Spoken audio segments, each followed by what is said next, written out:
He came to drive her from the border ward, unaware every wounded wolf had chosen her. The complaint arrived on a Tuesday, tucked between a trade dispute from the Eastern Pass and a water rights petition I had already read 3 times without resolution. My secretary placed it at the top of the stack because it bore the Duskfin garrison seal, and anything from the garrison was, by standing order, to reach me before noon. I read it once. Then I set it down and looked at the window for a long moment, where the fog off the Graymere was doing what fog always did in autumn, pressing flat against the glass as though it wanted to come inside and sit by the fire. Unlicensed practitioner operating within the border ward perimeter. No garrison bond. No pack affiliation on record. No verifiable bloodline claim to Duskfin territory. Has been treating packbound wolves and garrison personnel without authorization for an indeterminate period.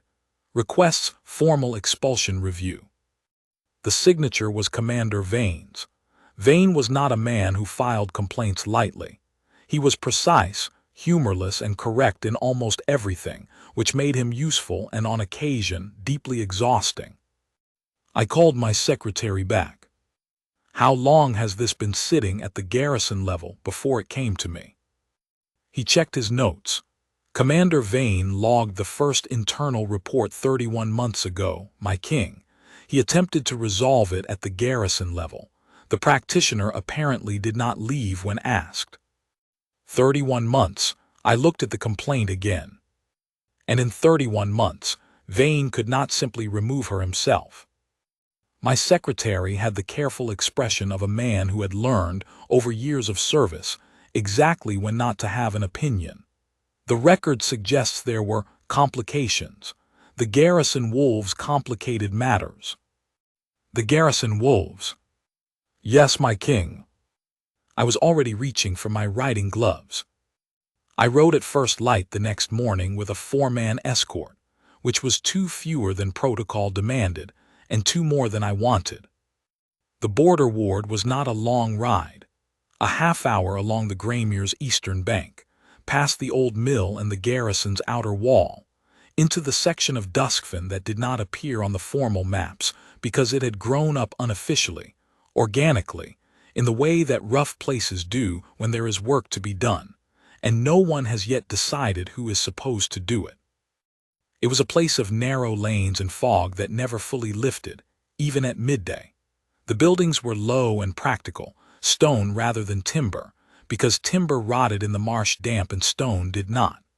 The wolves that ran here were border pack, not my household guard, not the great gray ceremonial wolves of the hold, but the working wolves, the ones who patrolled the Graymere edge and took injuries as a matter of course. My wolf felt the ward before I did. He had been calm the entire ride, which was his usual state, 11 years old iron gray, more like a second conscience than an animal, the kind of wolf that did not react to much because he had seen most things.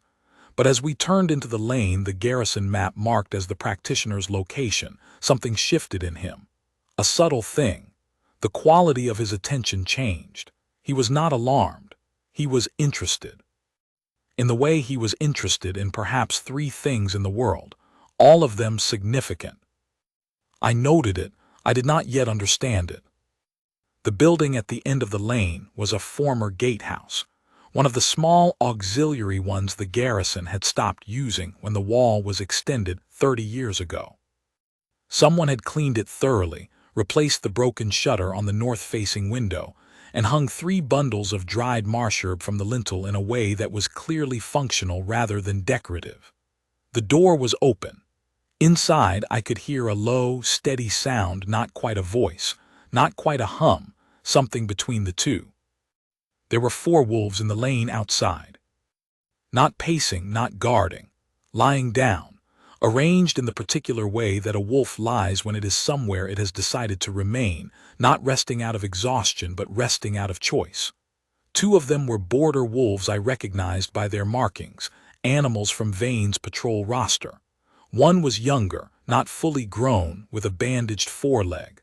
One I did not immediately place. They looked up at me when I dismounted. None of them moved away. I left my escort in the lane and walked through the open door alone. The inside of the gatehouse was not what I had expected, though I could not have said precisely what I had expected, something makeshift perhaps, or defiant in the way that unsanctioned things often were, braced for inspection with a kind of aggressive untidiness. This was the opposite. It was not rich, but it was ordered. There was a long work table against the north wall with instruments laid out in rows, each one clean, each one in its place. There were shelves of preparations, marsh herb, dried and tinctured and powdered, labeled in a small, level hand. There was a sleeping pallet in the corner that had not been slept in recently, because the blanket was folded, and the pillow had been set aside in a way that suggested the owner had not been to bed that night. And there was a woman at the table, working. She had her back to me. She was wrapping a length of clean linen around something, I could not see what yet, and her hands moved with the specific economy of someone who has performed this action so many times that it no longer requires thought. Brown hair, simply dressed, pinned back. A plain working apron over a plain dark dress. No insignia. Nothing to indicate garrison affiliation, pack bond, or anything else. She said without turning, "Give me a moment. His fever broke an hour ago, and I want to finish this before he shifts." I said, "Take your time." She did turn then, quickly, the way someone turns when a voice arrives where no voice was expected. She looked at me, and then at the mark on my riding coat, and her expression moved through several things rapidly before settling on something careful and composed. "My king," she said. She did not bow excessively. She did not, which I noted, look afraid. "I apologize. I thought you were one of the garrison men. They have a habit of not knocking." The door was open. It usually is. She turned back and finished the wrapping. The patient, a garrison wolf in his human form, lying on a padded board that served as a treatment table, made a sound somewhere between a groan and gratitude, and she pressed her hand briefly to his shoulder in a gesture that was neither performative nor uncertain. It was simply reassuring. "Rest. I'll check the fever again before midday." She pulled a light blanket up over him, and then she picked up a small cloth and cleaned her hands, and she looked at me again with the same careful composure. "I assume you're here about Commander Vane's complaint," she said. "I am. Would you like to sit down?" There was one chair in the room that was not being used for anything else. She offered it to me with a gesture, and then she went to the other side of the work table and leaned against it, which was the posture of someone who was accustomed to being on her feet and found chairs optional. "Your name," I said. "Marin." She did not offer a family name or a pack name because she did not have either, or if she did not consider them relevant. "I've been here 31 months. So the complaint says." I looked around the room. "The garrison assessment describes this as an unlicensed operation, unsanctioned, outside pack law." "That's accurate," Marin said. I looked at her. "You're not going to argue the point?" "No. Most people in your position argue the point." "I imagine they do," she said, and there was nothing combative in it, just a kind of mild, level observation, the way someone notes weather. "But you've read the complaint, which means you've read what's described here, and you've been in the room for 3 minutes, which means you've formed some impression of what's actually here. I don't think arguing the point is what this situation needs." The garrison wolf on the table made a small sound in his sleep. She glanced at him automatically, assessed, returned her gaze to me. "He came in 4 days ago," she said. "Fever, a wound from the Marsh Edge Patrol that had gone deep and been treated badly the first time. He should have been in the garrison's own treatment room, but the garrison's treatment officer is out with river lung and there is no replacement posted yet. They brought him to me because—" she paused, "because the wolves know the way." I said nothing. She crossed the room to the shelves and came back with a ledger, cloth-bound, thick, the spine reinforced with leather because it had clearly been handled a great deal. She set it on the work table in front of me. "I keep records," she said. "Every animal treated, every person, Date presenting condition, intervention, outcome, 31 months of it. Commander Vane has seen the first 8 months. He didn't ask to see the rest. I opened the ledger. It took me the better part of an hour to read it, and Marin did not speak while I read. She moved around the room doing small tasks, checking the sleeping soldier's fever with the back of her hand, adjusting the fire, sorting a delivery of dried herbs that had apparently arrived just before I had. And she did these things without self-consciousness, without the performance that people sometimes put on when a king is watching. She simply worked, because there was work to do, and it occurred to me after a while that she had probably not stopped working since before I arrived. The ledger was, in the language of a garrison after-action report, extraordinary. 214 wolves treated, 47 garrison personnel across 11 units. Injuries ranging from minor patrol wounds to 2 cases of marsh fever, so advanced that the garrison's own report, I found the cross-references she had noted in the margin, had marked both animals as unlikely to survive. Both had survived. Both were on Vane's current active roster. Every entry was dated. Every entry noted who had brought the patient, who had authorized the visit in most cases. No one the wolves arrived on their own. What was wrong and what was done and what the outcome was. Where an animal or person had not survived, there were 3, from injuries too far gone before they reached her. She had noted that too in the same level hand, without evasion. At the bottom of the most recent page, in smaller writing than the rest, she had noted the date of Commander Vane's first formal request that she cease operations and leave the ward, and then, below that, the date of his second request, and his third. The date of his third request was 14 months ago. Between that date and the current page were 96 more entries. I closed the ledger. Marin was at the worktable again, preparing a tincture with the focused attention of someone doing something that mattered. She did not look up immediately. When she did, her expression was exactly as it had been when I arrived, careful, composed, not afraid. 3 refusals, I said. Yes. Vane told you to leave 3 times and you stayed. Yes. Why? She considered the question with what felt like genuine thought rather than a prepared answer. The first time he asked, I told him I understood his position and I would look for alternative arrangements. I spent 6 weeks looking. There are no alternative arrangements, not for the border ward, not for the kind of injuries the Marsh Edge Patrol sustains. I went back and told him that. He told me to leave anyway. She set down the mortar she was holding. The second time he asked, I had a wolf on the table who would have died if I had stopped mid-treatment. I told him I would discuss it with him in the morning. By morning the wolf was stable. A pause. The third time he asked, I had 3 wolves and a patrol officer, and I had not slept in 2 days. I told him I would leave when there was someone else to do what I was doing. There isn't. She said it the way someone states a practical fact, not defiantly, not to provoke.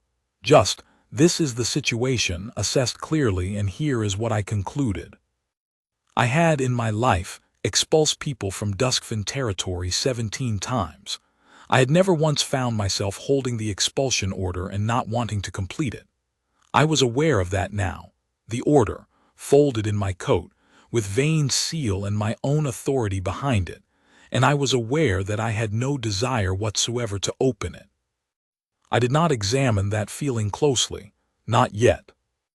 I'm going to stay the night, I said. Complete the review properly. I looked at the sleeping soldier. I'll have my escort move to the garrison post at the lane's end. You'll have the room. She looked at me for a moment. You don't have to do that. I know I don't have to. Something shifted in her face, not surprise precisely, but a reassessment. As though she had come in expecting one kind of conversation and had found a different one and was recalibrating accordingly. There's a cot in the back room, she said.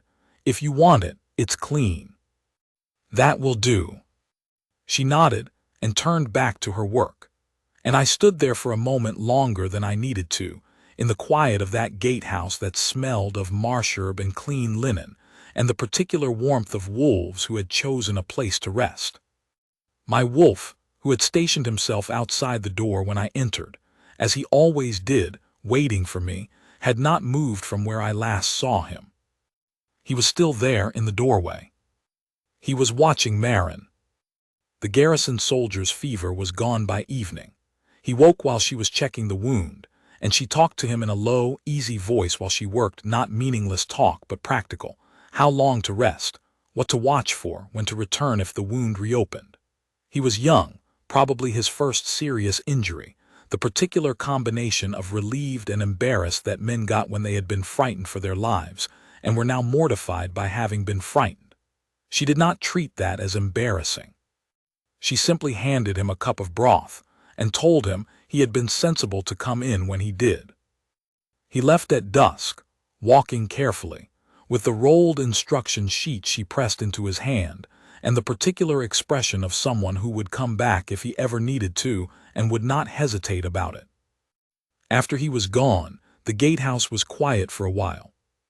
I had been working at the side of the work table with the ledger open and my own notes beside it, an accounting of what the Duskfin garrison's official treatment rosters showed versus what Marin's records showed, which was, in plain terms, a gap so significant it was remarkable it had not been reported to me sooner. The gap was not the garrison's fault, exactly. The treatment officer vacancy had been posted and filled and posted again 3 times in as many years, and the border ward fell at the edge of what the garrison formally administered. It was easy for things at the edge to go unreviewed. That was a problem I could fix. That was the kind of problem I knew how to fix.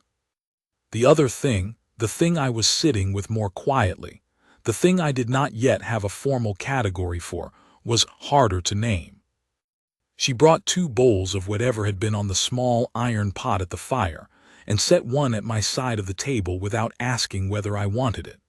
Then she sat on the other side with her own bowl and a piece of bread, and she ate without filling the silence with talk, which I found unexpectedly comfortable.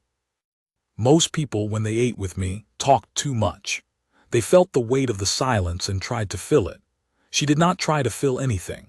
She ate, and she looked at her notes, and when she had a question about a reference in my margin, I answered it, and when I had a question about one of her entries, she answered mine, and we worked like that for a while in the firelight. "The 2 marsh fever cases," I said at some point. "Vane's report marked them as terminal." "It was close," she said. "I won't overstate it." She pulled the ledger to her side and found the entries. "This one," she tapped the page, "came in on the 14th day. By then the fever had been running for 9 days and the secondary infection was established. I ran a continuous cold compress rotation for 36 hours and used the full protocol I developed for the 2nd stage presentation." A pause. "I developed that protocol here. There's nowhere else in the ward who would have known to use it." "You developed a treatment protocol?" "Over time, yes. Marsh fever in its 2nd stage presents differently to the standard presentation the Garrison Treatment Manual describes. I documented the variants." She said this without pride, just as one more practical fact. "The manual is 20 years old. The marsh has changed." I looked at her for a moment. "You submitted this to the Garrison's Treatment Authority?" "I submitted it to Commander Vane 18 months ago. He acknowledged receipt." I made a note. It was the kind of note that, when I returned to the hold and handed it to my administrative secretary, would result in several people having a very uncomfortable morning. I made it without comment. We worked until the fire needed another log, and she added it, and then she said, "I'll check the outside wolves before I sleep. Half an hour." "I'll come with you," I said. She looked at me with the careful, reassessing look I was beginning to recognize. Then she reached for her coat without arguing. There were 7 wolves outside. 4 I had seen when I arrived. 3 more had come since, including one I had not expected, a young female from the hold's own working pack, a gray and tawny animal who had been out on the Greymere circuit this week and should not have been in the border ward at all. She was not injured. She had come, as far as I could determine, because she had wanted to. I stood in the lane while Marin moved among them with her lamp, checking each one in turn, lifting a paw here, checking an ear there, speaking to them in the low, level voice she seemed to use for everyone, wolf and human alike. The wolves received her attention with the specific ease of animals in a place they had decided was theirs. Not tame. Wolves were not tame, not even garrison wolves, but settled, at rest in a way that was chosen rather than imposed. The young Hold Wolf raised her head when Marin reached her, and then did something I had not seen a wolf do in a long time. She pressed the full weight of her head against Marin's palm and stayed there, eyes closed. I watched that for a moment. My wolf was beside me. He had come out when I came out, as he always did. In the automatic way he tracked my movements. But he was not looking at me. He had been looking at Marin since she walked into the lane, with the quality of attention I had felt from him at the lane's entrance that morning. The deep, oriented focus that meant something had registered at a level beyond the ordinary. "They come to you," I said, "the ones who aren't injured." Marin was checking a healed suture on the young patrol wolf's shoulder, the lamp held at an angle. "Sometimes," she said. "Why?" She thought about it. "I'm not sure, I've wondered." She stroked the animal's flank once, not fussing, just a steady, grounding touch, and stood. "I think wolves know when a place is safe. I think they know the difference between someone who is performing care and someone who is doing it." She shrugged slightly. "I'm not performing anything. Maybe that's part of it." I said nothing for a moment. The fog was doing its usual thing, thickening along the bottom of the lane, collecting at the Greymere edge, turning the lamplight into something softer and more diffuse. Somewhere on the water, a marsh bird called once and went quiet. The wolves breathed, and the night was still. 31 months, I said. "Yes." "And you were here before Vane filed the first complaint." "A few weeks before." She turned toward me, and in the lamplight I could see her face clearly, not performing composure now, just genuinely composed, the way some people were composed when they had decided what they thought and were not anxious about being questioned on it. "I came because there was a need. There was no one meeting it. I had the training and the materials. It seemed straightforward." "Nothing about this situation is straightforward," I said. "You are operating on Duskfen territory without pack bond or garrison authorization. You have refused 3 formal expulsion requests from a garrison commander. You are treating pack-bound wolves and garrison personnel under a king's law that requires affiliation for exactly this kind of practice." I looked at her steadily. "By the letter of that law, you are in violation." "I know," she said. "And you stayed anyway." "I stayed anyway," she said, not defiant, not sorry, just clear. My wolf moved. I noticed it peripherally at first. His positioning had shifted, the way it did when he was orienting toward something, and then more clearly as he stepped away from my side. He did not go far. A few paces along the lane, and then he stopped and stood and looked at Marin the way he had been looking at her since we arrived. The quality of his gaze had changed again, deepened into something I did not have a precise word for. Then he turned and walked toward her. He crossed the remaining distance in that unhurried way of his, that iron-gray certainty that had always struck me as more deliberate than animal instinct. And he came to where she was standing, and he stopped in front of her, and he looked up at her face. She looked down at him. She did not reach out immediately. She waited correctly, instinctively, the right way, and then he dropped his head, and she put her hand gently on the top of it, and he leaned into her palm with the full weight of trust. I stood very still. He had not done that with anyone in 11 years who was not me. I did not sleep well that night, which was not unusual. What was unusual was the reason. I lay on the cot in the back room of the gatehouse, and I looked at the ceiling, and I thought with unusual precision, and something close to honesty about what I had spent the day observing and what it meant, and what I was going to do about it. I had come to enforce a law. The law, read plainly, supported expulsion. The complaint was filed by a reliable commander who was correct about the technical violations and had made 3 reasonable attempts to resolve them. On paper, this was a straightforward administrative action. And yet I was lying on a cot in a healer's back room in the border ward at midnight, not doing it. The wolves knew. That was the thing I kept returning to. The 214 animals and the 47 garrison personnel in that ledger. They had found their way to this gatehouse because they knew something that the garrison's administrative machinery did not. That the person in this building was doing what needed to be done, in the way it needed to be done, without glory or recognition or authorization, because the work was there and she could do it. My wolf knew it. That was the thing that was harder to sit with. He had accepted her. 11 years, and he had never offered that to anyone but me, and in all those years I had taken it as simply a fact about his character, that he was selective, that he trusted slowly and fully and not often. I had not considered what it would mean when he did it for someone else. I considered it now. The law I had come to enforce had a provision, not often invoked, but present, written into the pack code by my grandfather's council, in recognition of exactly this kind of situation, for the retroactive authorization of unsanctioned practice, when the practice could be demonstrated to serve pack-bound wolves and garrison personnel in the absence of licensed alternatives. The provision required a formal review. It required documentation of outcomes. It required the attestation of at least one ranking garrison officer. Vane would not offer attestation easily.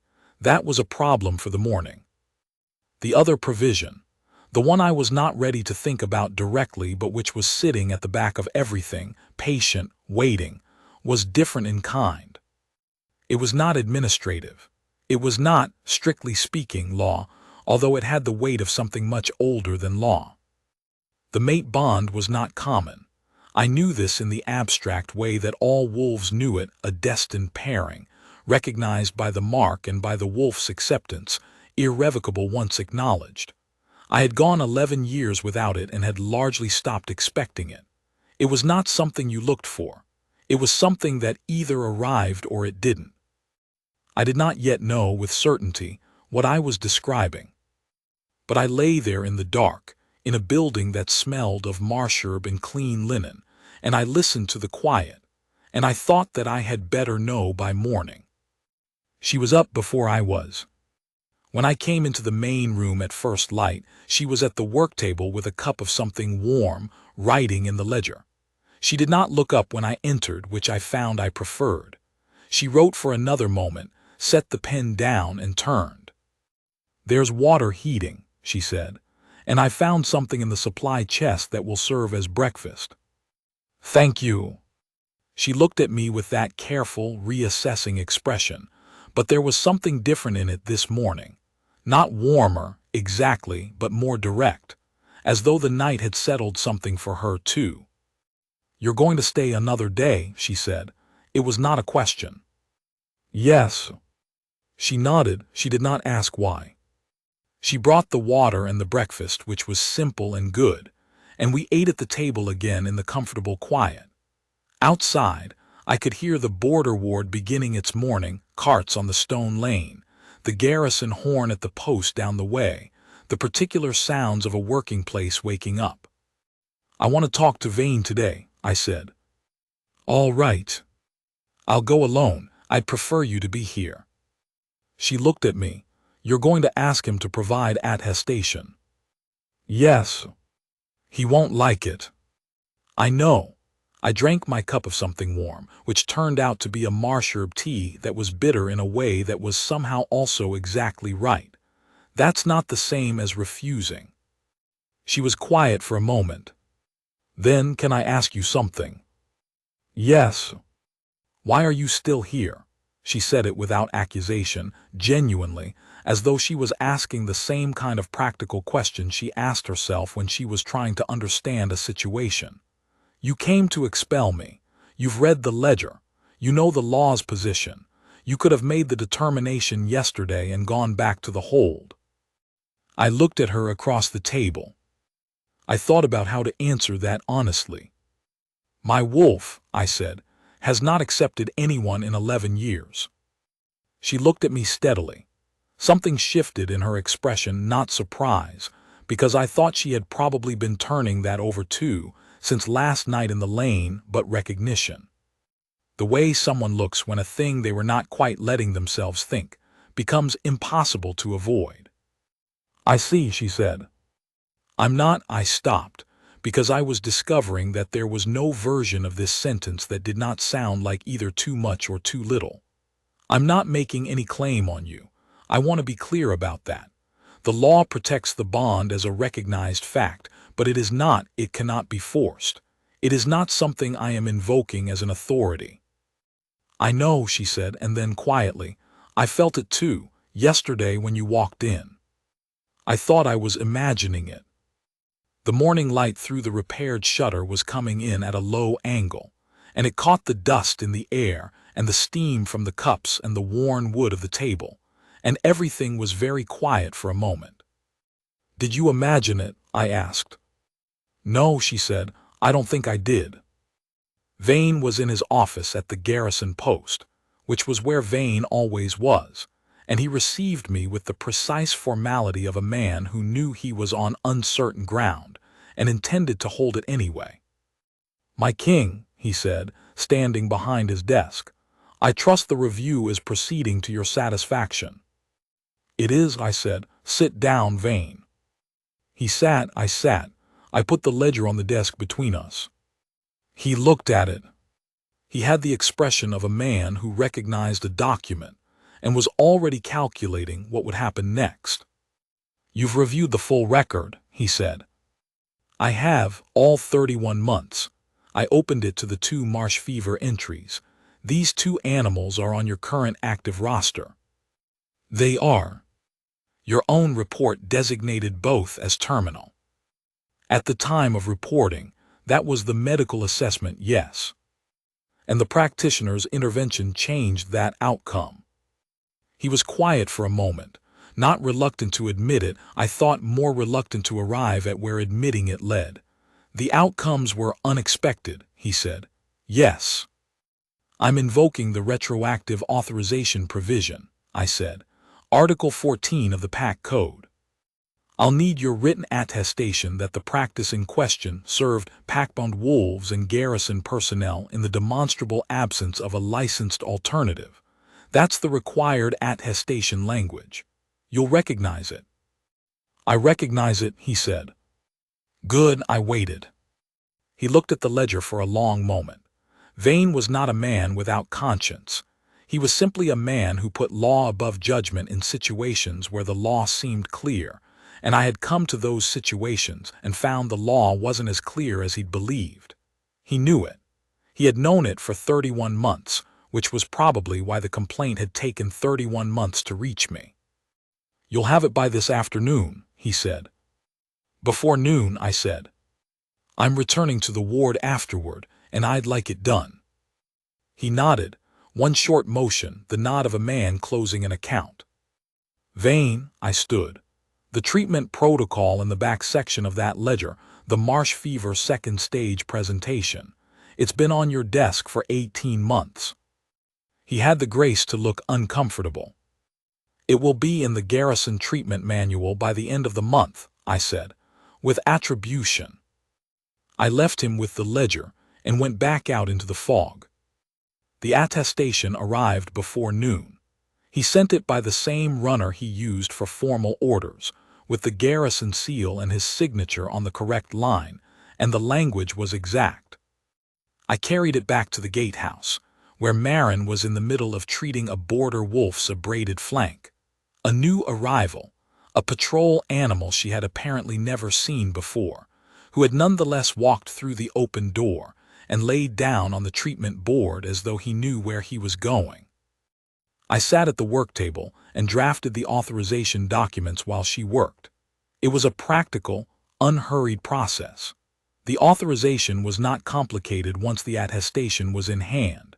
It required the formal acknowledgement of the practice's duration and scope, the designation of the site as an authorized treatment post, and the appointment of the practitioner to an official role within Duskfin's care structure. The role I was writing into the document was one I had not used before, because it had not existed before. Ward keeper of the border post, reporting to the garrison command, but authorized to operate independently in the care of packbound wolves and affiliated personnel. I wrote it carefully. It was the kind of document that would need to last. When I finished, I set down the pen and looked at it for a moment. Then I looked up. She had finished with the border wolf, who was still on the table, eyes half closed, perfectly content. She was washing her hands at the basin in the corner.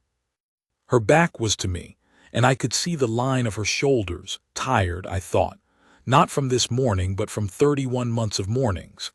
And I felt something I did not have a name for settle in my chest like a stone finding the bottom. "Marin." She turned. "Come here." She crossed the room without hurrying, which was how she did everything, and she stood across the table from me, and I turned the authorization document toward her. She read it. I watched her face while she read it. She was careful about her face. She did not give much away. I had learned, in the way that people who have been overlooked for a long time learn to keep their responses internal, because external responses have not historically been met with much. But something moved in her expression while she read. Something that was not relief exactly, though relief was part of it. More like recognition, as though the document was articulating something that had been true for some time and was only now being written down. She looked up. "Ward keeper," she said. "It's a new designation," I said. "It will need to be added to the garrison code. I'll have that done this week." I paused. "You'll have garrison support, a supply allocation, a proper staff complement. Not a great deal. Enough." She looked at the document again, then she looked at me. "You didn't have to do this," she said. I know, I had said that before and it was true again, but the work has been done, it deserves to be recognized. And the ward needs you formally rather than informally, because formally is what protects you the next time a garrison commander files a complaint. She was quiet for a moment. My wolf, who had been at the door all morning, came in. I had not called him. I had not, in fact, been thinking about him specifically. I had been thinking about the document and about Marin, and about the conversation I was not yet having out loud. But he came in as though summoned, that iron-gray certainty of his, and he crossed the room without hesitation, and he did what he had done in the lane the night before. He went to her, he stopped in front of her, he looked up at her face, and he lowered his head. This time he pressed it against her hand so firmly, with so much weight, that she had to steady herself against the table. And then it happened. I felt it first as a warmth, not a burn, nothing violent but a warmth at my left wrist that had never been there before, a spreading recognition that ran from the skin inward, deeper than warmth. I looked down. The mark was there, a tracing of silver-pale light along the inside of my wrist, a shape I had seen in the pack histories and the old texts and had not expected to see on my own skin. Mate mark. The bond named in skin, the thing that the wolf had known before either of us had admitted it to ourselves. She made a small sound, not alarmed, just surprised a little. She was looking at her own wrist. The same mark, mirror image. Her left wrist and my left wrist, the same silver tracing, the same warmth. We looked at each other across the table. The border wolf on the treatment board raised his head. Outside, through the open door, I heard the sound of wolves, not the garrison wolves in the lane, but all of them, every wolf in the border ward's vicinity, a sound that was not quite a howl but something between a howl and an acknowledgement, a rising note that went through the fog and the morning air and said clearly to anyone who spoke their language, "We know. We already knew." I came around the table. She held her ground, which I had come to expect. She was not someone who stepped back, and I took her left hand in both of mine, and I looked at the mark on her wrist, this thing that had no precedent in my 11 years of kingship and no parallel in my personal history, this silver tracing that was her and me and something older than either of us. "Maren," I said. "Yes," she said, answering a question I had not yet asked. "I want to be clear about one thing," I said. "The bond does not compel you. The law recognizes it. I cannot make you. Nothing I carry, not my authority or the mark or anything else, requires you to." "Aldrin," she said. It was the first time she had used my name. It stopped me entirely. "I was here before you arrived," she said quietly, with that particular patience of hers that was not resignation but genuine steadiness. "I stayed when Vane asked me to leave. I stayed when there was no support and no authorization and no reason to stay except that the work was here and it needed doing." She looked at me, and in her face was something I had not expected to see, not vulnerability, exactly, but openness. Something offered rather than withheld. "I stayed because this is where I was supposed to be. I didn't know that completely until yesterday, but I knew enough." I held her hand, and the mark on my wrist was warm, and my wolf was still leaning against her other palm, and the fog outside was beginning, for the first time in what felt like weeks, to thin slightly. "All right," I said. It was not, perhaps, the most eloquent thing a king had ever said to the woman the bond had chosen for him. She smiled small, contained, entirely real. "All right," she agreed.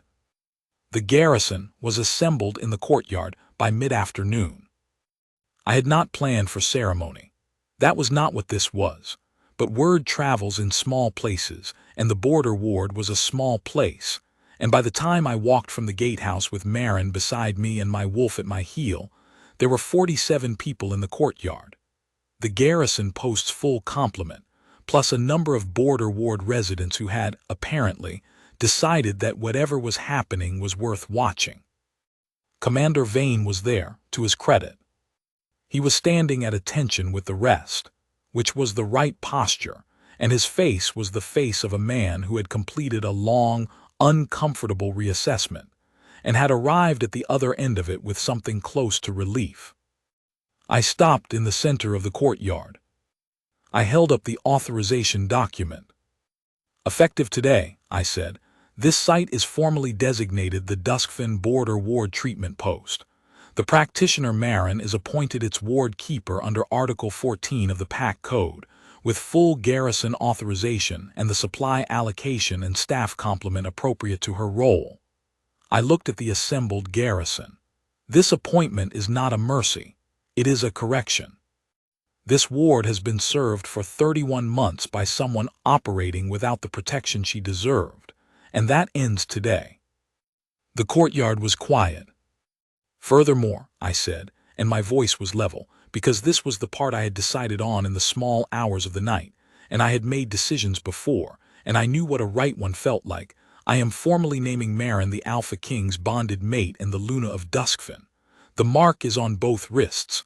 The wolf has acknowledged her. The bond is recognized under Pack law and under my own authority, and it is irrevocable." I turned to look at her beside me. "She has been this ward's guardian for 31 months. She is now its Luna and mine."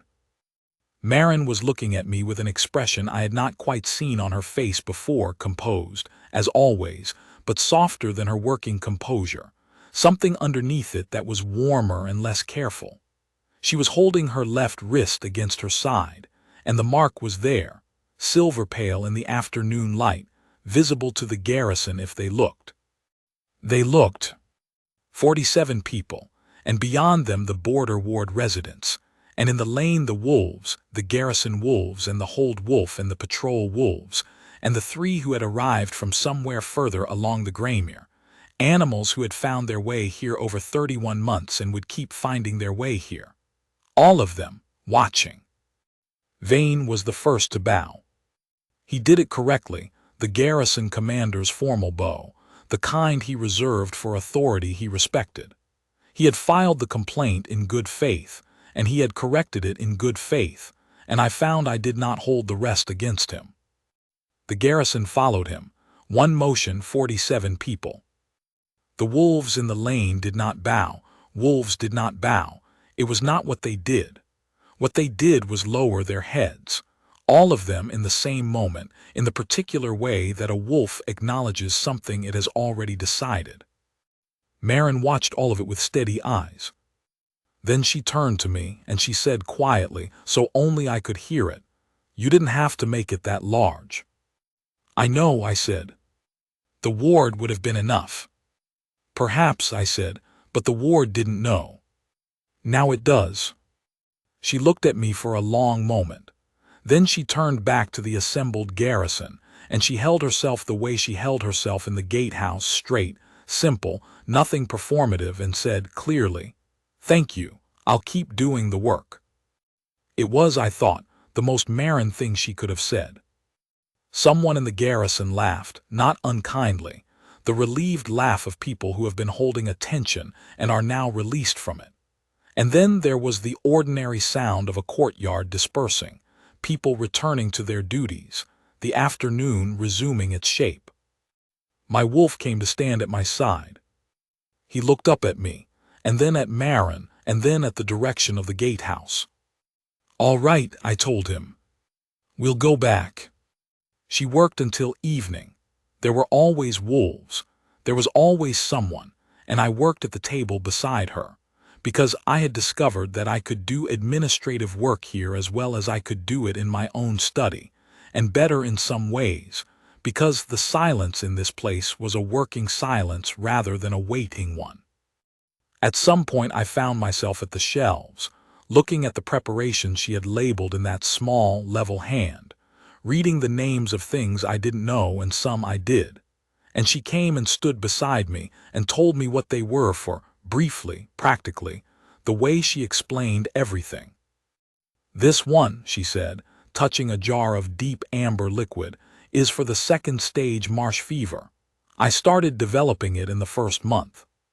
It took 8 months to get it right." 8 months. I had 4 cases in that period to work from, she said. Each one taught me something. The 4th one, she paused, was the one where I got it right.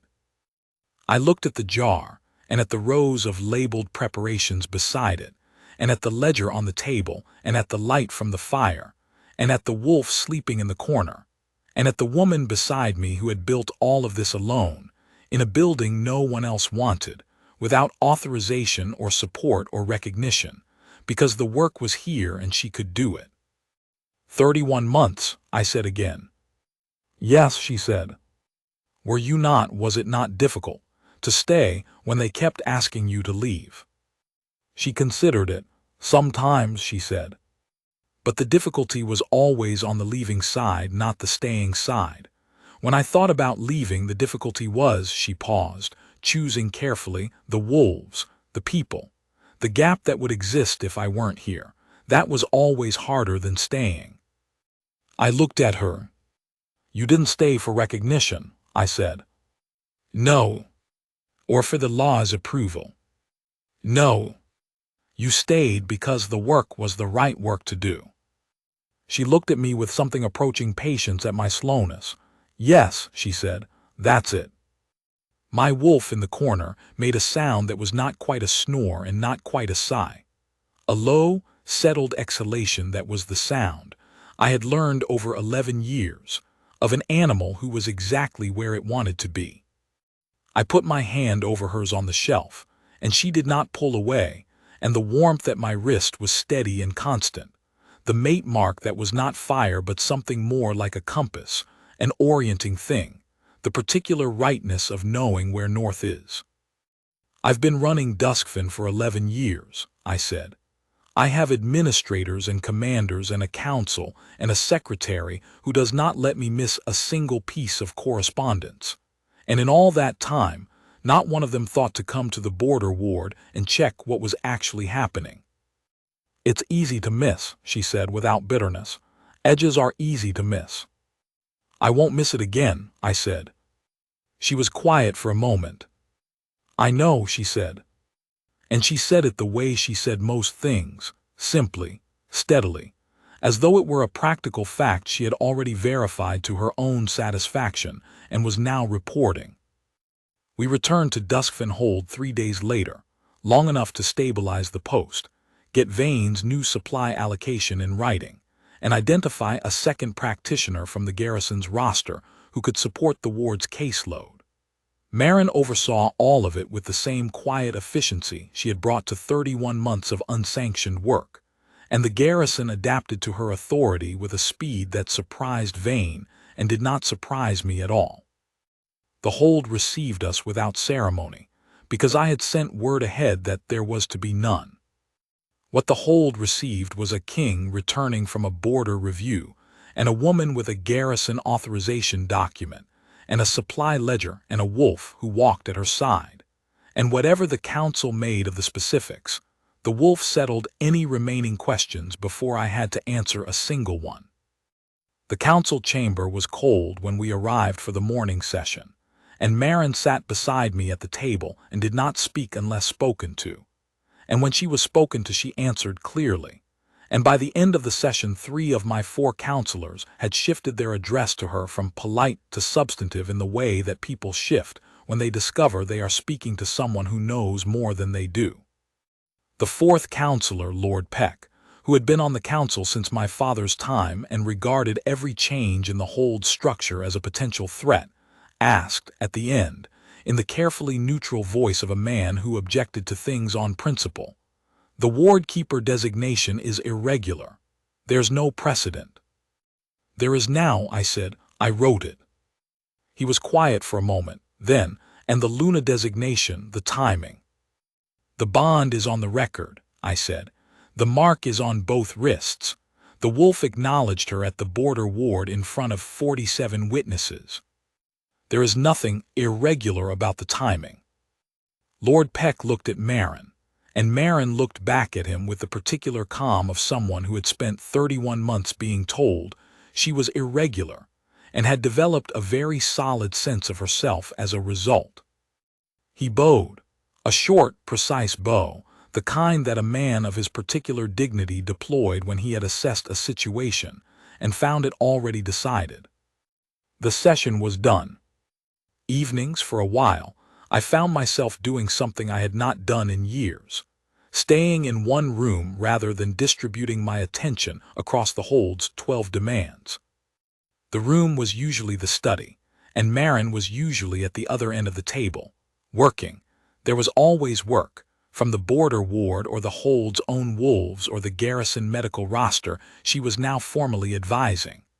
My wolf was usually between us on the floor, a warm, substantial presence in the middle of the room, sleeping the sleep of an animal who had stopped waiting and arrived somewhere. I had stopped waiting too. I did not fully understand when that had happened, somewhere between the first line of her ledger and the moment in the lane, but it had happened, and the absence of waiting was a specific feeling I had not expected. Not loudly happy, not triumphant. Something quieter than either of those, a steadiness, a sense that the room was correctly occupied, that there was no gap in it. She looked up once, while I was watching her rather than my own papers. "You're not working," she said. "I'm thinking." "About what?" I looked at the mark on my wrist, the silver trace that had settled from warmth into something that was simply present now, as natural as a heartbeat. "About what it is," I said, "to be where you're supposed to be." She set down her pen. She looked at the same wrist, then at mine across the table. "Is this where you're supposed to be?" she asked. And she asked it the way she asked everything, directly, without edge, wanting an accurate answer. "Yes," I said. She picked up her pen again. She was quiet for a moment, and then she said, without looking up, "I knew where I was supposed to be before you arrived. I just didn't know why." A pause. "Now I know why."